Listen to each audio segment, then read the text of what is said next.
Hello, another short update I think this week. I haven't done anything on the little loom. It's been a scrappy week again. I did get the big loom cleared this morning and I'll show you that in a second. Well, I'll show you what came off it. I won't show you the loom. It's empty. And I have had this one, I have wet finished this one. I didn't send it out for someone else to do. I did it all by myself. This one, now that it's had its wet finish and the yarn has bloomed, which is when it swells up to fill in the gaps a little bit, the colours are not nearly as subtle as they were before, so I am much happier. I was a bit worried that the colours were a little bit too subtle. But, I mean, they're not screamingly loud. I'm just trying to make sure I'm in shot. I feel like I spend quite a lot of these videos just peering over the top of woven things. I need to go maybe underneath for a change. There we go. I will crouch. It's all fine. So I'm really, really pleased with this one. And I love how the colours have come out and how they're working together. I don't know what I'm going to do. It's got the little fluffs on the fringe. They've gone fluffy in the wet finish, and I kind of like them like that. I should maybe trim them off and look a bit professional, but I also feel like it might be a bit late for that. So this is Bendigo Woollen Mills Dolce. That's the plain colour there, in the colourway ginger, I think, or cinnamon. Hang on, let me check this one over here. Okay, no. So this one is definitely ginger, and the other one isn't even cinnamon, it's amber, but this one is definitely ginger. And this one, that's Discontinued. I am continuing my stint as Living Yarn History on YouTube. This one is Bendigo Woollen Mills Whimsy. And the colourway is, I think, Titania, but I will double check and put it in the description. I don't know if it's showing up, but it's got a little bit of sparkle, which I quite like. So yes, I'm pleased with that one. It's come out nice and soft and drapey. It's quite long too. I don't know how long it is because I haven't measured it, but it's longer than that, because there's quite a bit up this end, and then if we go down this end, there's a whole other bit. So it's about that long. Don't say I'm not helpful, because I am. Okay, so, so that one's done and good to go. Now, I should have pressed it, and I didn't, because, well, I just didn't. I think we'd all be uncomfortable if I started pressing things before I showed them to you. This is the one that came off the big loom. This was the one that was a bit of a worry. Because I'd had to do so much Frankensteining to get a warp together and cutting out of the two different balls because of all the manufacturer's knots, which didn't follow the colour progression. I'm not going to swear outwardly, but please know that in my heart, I am swearing. So because I had to do so much Frankensteining with that, I wasn't sure that there was going to be enough. Am I in shot? Yes. I wasn't sure that there was going to be enough to do the weft. And the plan was I would do just plain bright yellow if I had to at the end. I did have just enough to do the weft. I think I've probably got maybe 3 or 4 meters of this left, and then I'm out. It's going in the magic ball. So I'm pleased with it, but also still a little bit grumpy about how it didn't work how I wanted it to because of all those knots. I did get that great mirror effect in the warp, so you've got the 2 white stripes, and I do have a balanced weft in that it starts with the dark teal, and then if we go back along this way, it doesn't quite make it to the pure white, just because, as I said, Frankensteining, and then it goes back to the dark teal at the other end. And we're going to pretend that that was planned and deliberate. So I'm going to twist this fringe. I think the problem with this also is that I had it in the wrong heddle. I think it should have been in a slightly wider heddle. It's a little bit firm. I think it'll be all right after a wet finish because it is a wool and acrylic blend, so it should soften up. I don't know why I'm waving it at you like that, but I am, and you can enjoy that if you'd like to. So I do need to do the fringes, which is still loose, and then I'll give it a wet finish and we'll see how we get on. So that is it for the weaving. I do have a plan for the big loom, and I did think I was going to get it done today, and I knew, I think, in my heart of hearts that I wasn't going to get it done today. Let me just put this down for a sec.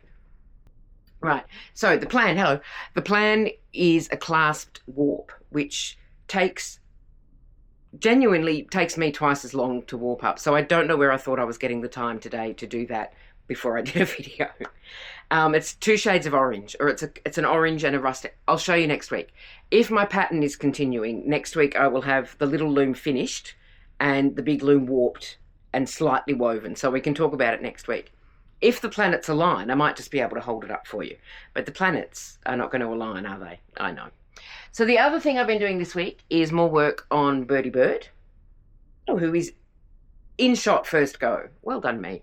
So last week, I don't think I'd done the tail, which is just there, and I certainly hadn't started the flowers. So that's going. Really love this colour combination here. And I think, let me just double check, because I have with me the product photo. That's not the diagram, it's the product photo. And I can't actually tell what I was going to say. Oh, yes, so in here, in these little gaps here, there's going to be that really bright yellow, which I'm enjoying, which is a substitution. The yellow that is asked for or called for in the chart is a little bit too greeny for me, and I wasn't happy with it. So I've made my own decisions regarding the yellow. You're allowed to do that. So that's how Bertie's looking, and that's how Bertie will look. And I'm still having a lovely time with these, and I wish there was another 8 to 10 to do. But I do have the Christmas ornaments to do next up. Or I've actually ordered a cross-stitch kit that I might push ahead of the Christmas ornaments. We'll see. It's on its way, and I'll show you that when it arrives. Now, last but not least, I feel like I'm getting a little bit scattered. I'm just going to take a deep breath. Okay, we're good. Hi. Last but not least, the other thing I did this week is a prototype fabric heart. Now that is some scrap weaving from the Magic Ball something. Did I cut for the poncho? I did cut for the poncho. This is left over from the poncho.